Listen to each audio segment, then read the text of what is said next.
Halo semuanya, perkenalkan, nama aku Valencia Ramirez Simangunsong atau biasa dipanggil Valen.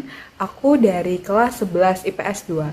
Dan di hari ini aku bakal membahas tentang salah satu materi dari pembelajaran biologi, yaitu jaringan hewan. Yang dimana salah satunya adalah jaringan epitel. Mungkin dari beberapa kalian ada yang udah tahu, ada yang belum tahu juga tentang jaringan epitel. Dan di video kali ini aku harap bisa menambah pengetahuan kalian semua. Dan langsung aja ke pembahasannya. Yang pertama, pengertian jaringan epitel. Apa sih jaringan epitel itu? Oke, jaringan epitel adalah jaringan yang luas, memiliki sel-sel yang rapat, serta membantu membangun berbagai organ dan bagian tubuh bagian luar. Dan fungsi dari jaringan epitel memiliki 3 fungsi. Yang pertama adalah sebagai alat pertahanan dari benturan atau luka. Dan yang kedua yaitu pertahanan terhadap mikroorganisme dan benda asing. Dan yang ketiga, mencegah hilangnya cairan di dalam tubuh. Kita masuk ke macam-macam jaringan epitel. Macam-macam jaringan epitel memiliki 3 macam. Yang pertama itu ada epidermis, endodermis, dan mesoderm. Epidermis itu maksudnya adalah melapisi luar tubuh. Dan yang kedua ada endodermis. Endodermis adalah membatasi rongga dalam. Dan yang ketiga ada mesoderm. Mesoderm ini adalah membatasi rongga. Kita masuk ke bagian yang kedua, yaitu bagian-bagian jaringan epitel. Nah, bagian-bagian jaringan epitel ini memiliki 2 bagian. Yang pertama adalah epitel penutup. Dan yang kedua adalah epitel kelenjar. Kita akan membahasnya satu-satu ya. Yang pertama ada epitel penutup. Epitel penutup ini memiliki 4 ciri-ciri. Yang pertama, lembaran sel yang menutupi permukaan luar atau melapisi permukaan dalam. Dan yang kedua, terlibat dalam proses proteksi, absorpsi, sekresi, ekskresi, pencernaan, sensasi, dan kontratilitas. Dan yang ketiga, duduk di atas lamina basalis ditunjang oleh jaringan ikat yang terdapat dalam pembuluh darah, pembuluh limfa, dan syaraf. Dan yang keempat, ada nutrisi bergantung pada difusi oksigen dan metabolit dari pembuluh darah di dalam jaringan ikat di bawahnya.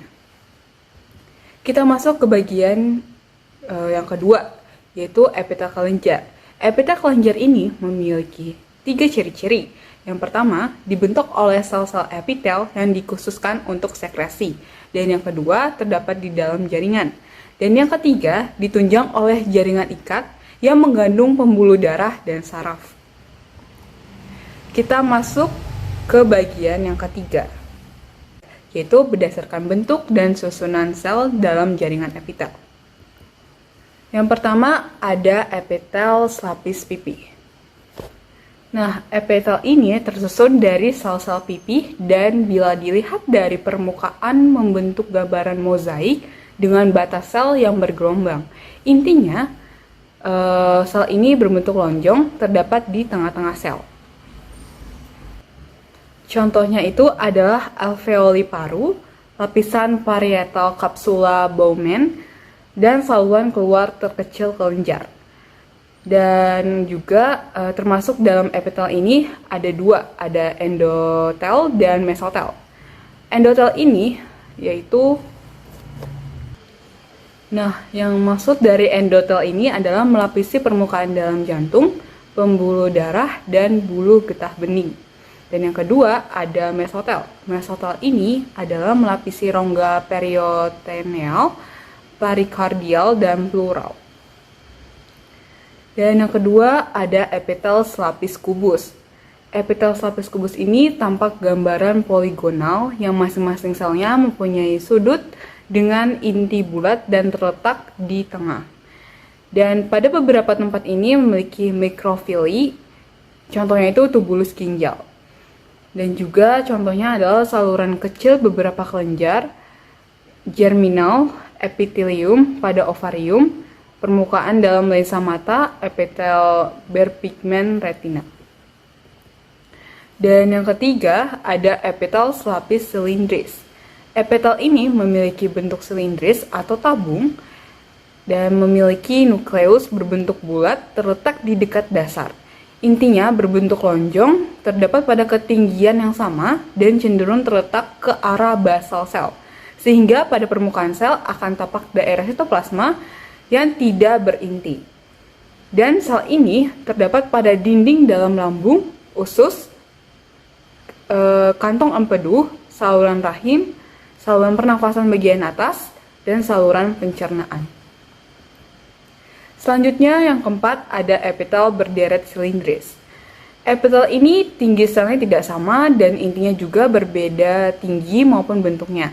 Maka epitel ini tampak seperti berlapis. Dan selanjutnya yang terakhir ada epitel berlapis pipih. Bentuk dari epitel ini sangat terdapat di lapisan bawah, bisa bermacam-macam silindris atau kubis. Tetapi lapisan permukaan selnya berbentuk pipih. Ada dua jenis yang terdapat dalam epitel berlapis pipih. Yang pertama ada epitel berlapis pipih tanpa tanduk dan epitel berlapis pipih bertanduk. Epitel berlapis pipih tanpa tanduk contohnya itu adalah epitel rongga mulut.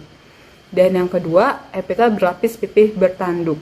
Contohnya itu adalah epidermis pada kulit tipis maupun kulit tebal. Oke, cukup sekian pembahasan materi dari saya.